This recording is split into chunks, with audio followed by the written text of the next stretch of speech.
कभी सोचा है कि हजारों साल पहले की दुनिया असल में कैसी थी? मतलब एक ऐसा समय जब ना कोई कैमरा था, ना वीडियो और ना ही आज की तरह का कोई रिकॉर्ड रखने का सिस्टम। तो फिर हमें प्राचीन भारत के बारे में इतना सब कुछ पता कैसे चला? चलिए इसी रहस्य की तह तक चलते हैं और पता लगाते हैं। यही तो सबसे बड़ा सवाल है ना? भाई, अगर उस वक्त कोई फोटो खींचने वाला ही नहीं था, तो हमें कैसे मालूम कि राजा महाराजा कैसे दिखते थे, आम लोग अपनी जिंदगी कैसे जीते थे, या उस दौर में क्या क्या हुआ था? ये वाकई एक बहुत बड़ी पहेली की तरह है, और आज हम इसी पहेली के टुकड़ों को जोड़ने वाले हैं। असल में इतिहास को समझना ना एक जासूसी तहकीकात करने जैसा ही है। इतिहासकार एक डिटेक्टिव की तरह काम करते हैं। वो अतीत के छोड़े हुए सुरागों को इकट्ठा करते हैं, जिन्हें हम स्रोत कहते हैं, और फिर उन सुरागों से एक पूरी तस्वीर बनाने की कोशिश करते हैं। तो ये जो हमारे जासूस हैं, यानी इतिहासकार, वो मोटे तौर पर दो तरह के सुरागों पर सबसे ज्यादा भरोसा करते हैं। यही दो तरह के सबूत हमें अतीत की कहानी सुनाते हैं, और इन्हें समझना, समझिए कि इतिहास के दरवाजे की चाबी पाने जैसा है।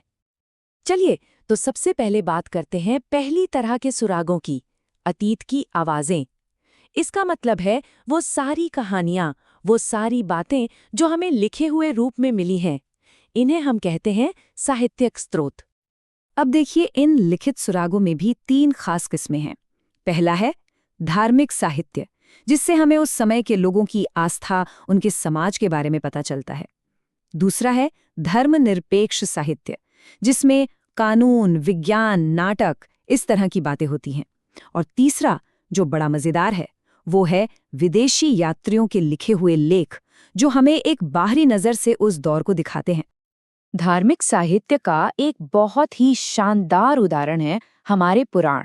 और ये मत समझिए कि ये सिर्फ कहानियों की किताबें हैं। नहीं, इनमें तो राजाओं की पूरी पीढ़ियों का हिसाब किताब है। समाज के क्या नियम कानून थे और दुनिया कैसे बनी, इन सब पर भी बातें हैं।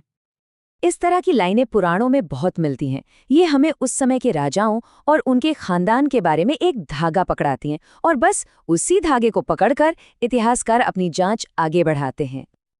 लेकिन यहाँ एक बहुत जरूरी सवाल उठता है। देखिए, जो भी कुछ लिख रहा है वो अपने नजरिए से लिख रहा है ना?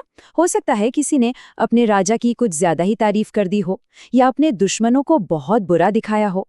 तो क्या लिखी हुई हर बात पर आंख बंद करके भरोसा कर सकते हैं? शायद नहीं।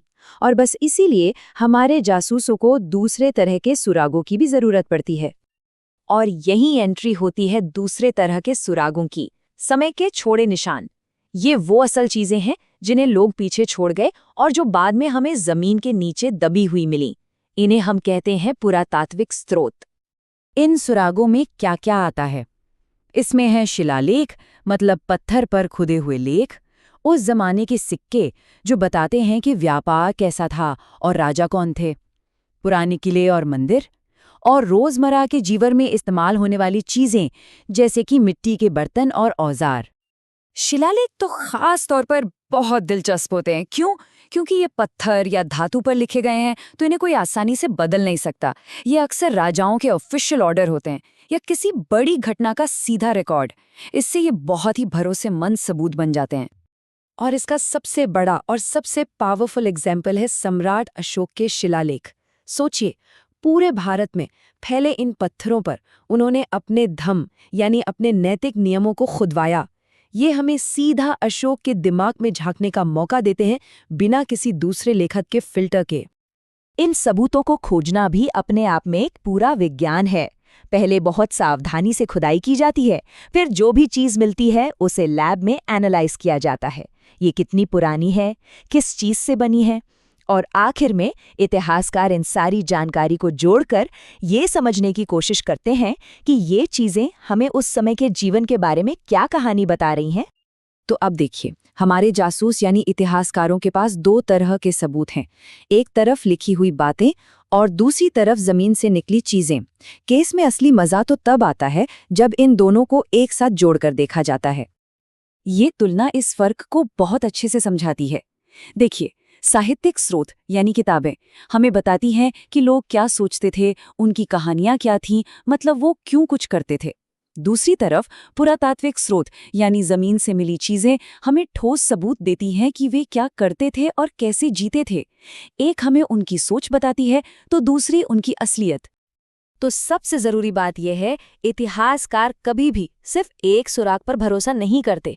अगर किसी पुरानी किताब में एक बहुत बड़े शहर का जिक्र है तो वो तब तक उस पर पूरी तरह यकीन नहीं करते जब तक कि खुदाई में उस शहर के खंडहर न मिल जाएं। जब कहानी और सबूत दोनों एक दूसरे से मेल खाते हैं, बस तभी इतिहास की एक भरोसेमंद तस्वीर बनती है। तो भाई, ये सब जानना जरूरी क्यों है? क्योंकि ये हमें इतिहास को देखने का एक बिल्कुल नया तरीका सिखाता है। ये हमें सिर्फ एक पाठक नहीं बल्कि अतीत का एक बेहतर जासूस बनाता है।